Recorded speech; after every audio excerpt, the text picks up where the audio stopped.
안녕하십니까. 잠실 마이스 중개사입니다. 이번 시간에는 책 한 권 소개하겠습니다. 제목은 다가오는 3년 대한민국 부동산 시나리오란 책입니다. 이 책은 2017년에 출판된 책인데 지금 보는 것은 그때의 분석과 현재 어떻게 바뀌었을까 그런 취지에서 한번 책을 잡아봤습니다. 책 표준이 이렇습니다. 다가오는 3년 대한민국 부동산 시나리오. 저자는 박연수님입니다.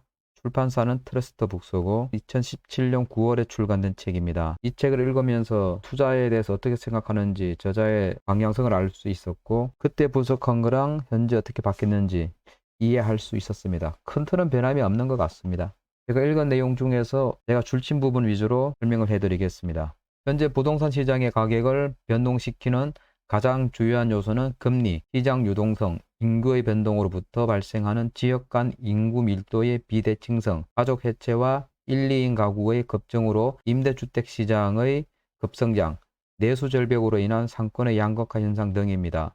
실수요자라면 이 부분에 주목해서 투자를 결정하면 된다고 저자는 얘기하고 있습니다. 사회적 약자의 주거비용 상승이 사회 문제가 되면서 청년들의 혼인율, 출산율이 저하되고 이것이 우리 경제의 성장 동력을 까먹고 있다고 말하고 있습니다. 각종 투자 관련 자료에서 볼 수 있듯이 기력이 높은 30대보다 경험치가 높은 50대, 60대의 투자 레코더가 높게 나오는 것은 사실이라고 얘기하고 있습니다. 투자에 성공했다는 사람은 많은데 자신있게 통장을 공개하는 사람이 없는 것을 보면 성공 스토리가 사실보다 과도하게 부풀려져 있다는 생각을 버리지 않을 수 없습니다. 시장에서 인간의 소비 행동은 대부분 이성적이지도 합리적이지도 않습니다. 상승장이 오면 집단 체면, 집단 동조화의 늪에 빠져 그 끝이 보이는데도 그 행렬에 끼지 못하면 큰일이라고 나는 것처럼 막차를 타고 반대로 위기가 찾아오면 그 위기의 본질이 무엇인지 모르고 우량자산까지 헐값에 처분하는 일을 반복합니다. 세상의 정의는 별것이 아닙니다. 자신의 이익을 위해 반칙하지 않는 것, 공동체의 행복을 해치지 않는 것이 바로 정의라고 믿습니다. 인구 절벽으로 인구는 감소하고 있지만 수도권 인구는 꾸준히 늘어나고 있는 것입니다.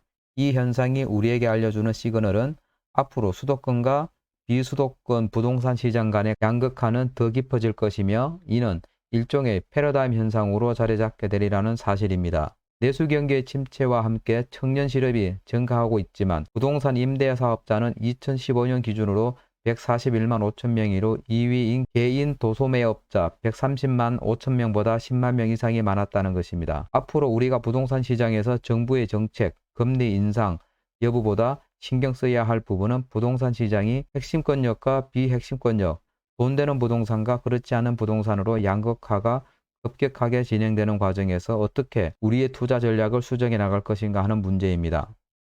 투자는 그것이 무엇이든 시간을 지배하는 사람이 성공하는 게임입니다. 시장의 변동성에 흔들리지 않는 방법은 투자 지식이 아니라 여유자금과 비례해서 결정된다고 말합니다.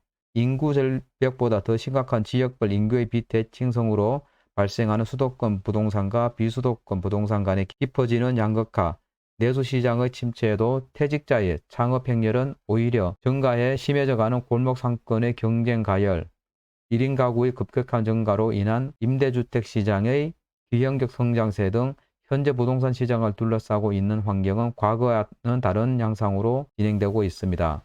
2017년 말까지 관리처분 계획을 내지 못하는 재건축 단지는 2018년부터 초과이익 환수제의 적용 대상이 됩니다. 재건축 사업 추진의 목적은 결국 재건축 사업으로 발생하는 시세 차익을 얻는 것입니다. 강남 상구 아파트는 삼성전자다. 삼성전자가 망하면 한국 경제가 무너지는 것처럼 강남 아파트가 붕괴되면 대한민국 부동산 시장 전체가 흔들립니다.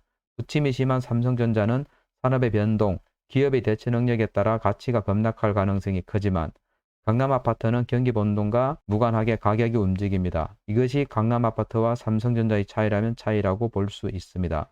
주거용 오피스텔은 수도권 지역 중에서 1기 신도시에 해당하는 분당, 일산 신도시가 유독 강세입니다. 그 이유를 생각하면 분당, 일산 신도시는 도시가 건설된 지 거의 30년에 이르러 도시 인프라가 성숙되어 있고 새로운 교통망의 확장으로 사통팔달의 교통 편의성을 갖추고 있기 때문입니다.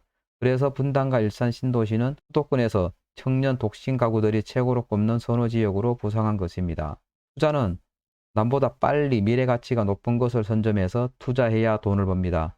알려진 곳은 이미 가격에 다 반영되어 먹을 것이 없습니다. 투자로 돈을 벌려면 항상 남보다 반걸음 정도는 빠른 행보를 해야 합니다. 성장 가치는 적고 투자금만 많이 들어가는 신도시 상가 대신 건물 외관은 비록 초라하고 보잘것없어도 미래 성장 가치에서 그만큼 신도시 상가를 압도하는 서울 지방 구도심의 도시재생사업 대상 지역의 단독주택에 집중해서 투자를 모색하기 바란다고 합니다. 이상 제가 읽으면서 밑줄 친 부분을 말씀드렸습니다. 이 책을 제대로 이해하시려면 일독을 하시기를 권합니다. 그리고 끝까지 시청해 주셔서 감사합니다.